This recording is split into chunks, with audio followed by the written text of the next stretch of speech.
Now, for our final story, is artificial intelligence changing the way we go about our everyday life? Well, I think the answer to that is yes.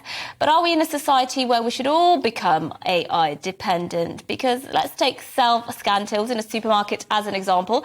Supposedly more efficient with the least amount of human interaction possible. But as society advances technologically, are we forgetting about the older generation? Most older people do prefer a human cashier, for example, as for some it's the only interaction they get. Well, let's speak about this with technology and finance correspondent from sharecast.com, Josh White. This is a really interesting conversation. Thank you for joining me. This is an interesting conversation because we've all been told that moving to AI and automating everything is the future, and there's almost no discussion around whether that should be the case. But we don't talk about whether that's actually preferable for everyone, including old people.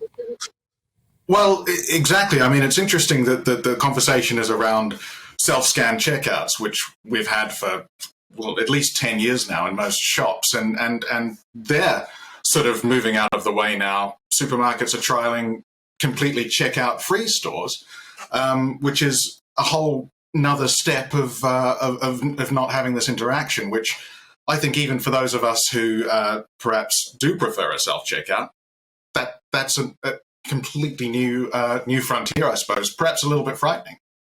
But there's also the question, isn't there, of the fact that sometimes these technologies for older people are just completely alien, and it's not the fact that they don't understand them because they're not very clever. Of course, it's not. It's actually just it's completely alien technology. I showed my daughter the other day my first phone, which was a Nokia, and she didn't understand why it looked like it did. It was completely confusing to her why I had this phone that was alien to her. It's that same thing. Do we not appreciate how completely alien things like AI and all these new technologies are to the older generation? Well, I think that is a risk that we're perhaps staring down as a society, is that this big push to automate things, to make things more efficient, to make things supposedly easier for the customer, perhaps easier for the company more so. But we're forgetting about the fact that some people, especially older people, prefer that human interaction. That's how it always has been, not just on a technology basis, but on the basis of this might be they're going out for the day. They just want to have a chat with someone. It's how it's always been at the shops. I like what you say about your daughter with your first phone. I was reading something recently that was that the phone icon on a phone, and of course the save icon on word processing, which is a floppy disk, are completely foreign to the younger generation. They don't know what those icons mean. Yeah. So there's such a generational difference happening here, and we're at risk of, as you say, alienating so many people if that choice isn't there.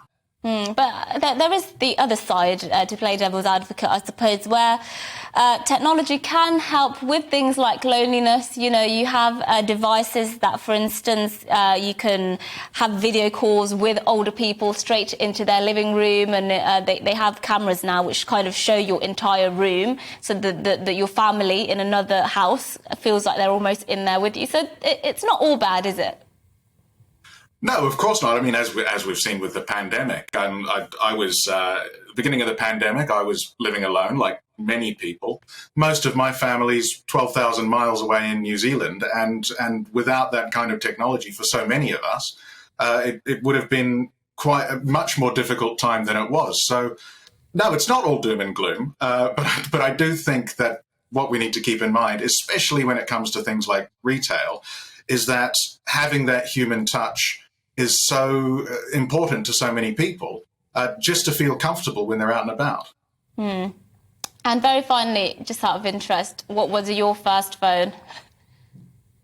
Ooh, it was a Motorola something, black and white screen, very small. The battery would last a week, and I think it had one game on it. Yeah, was that? I had a Nokia 3510, and Snake was just the best thing ever. And I kind of do want one again as a form of nostalgia, because I'm not sure I quite like where technology is going, but it's always a nice trip down memory lane talking to people about old phones, because they have changed so massively. Oh, absolutely. Yeah. Well, look, it's been Absolutely. great to speak with you this morning, Josh White there, who is a technology and finance correspondent with sharecast.com.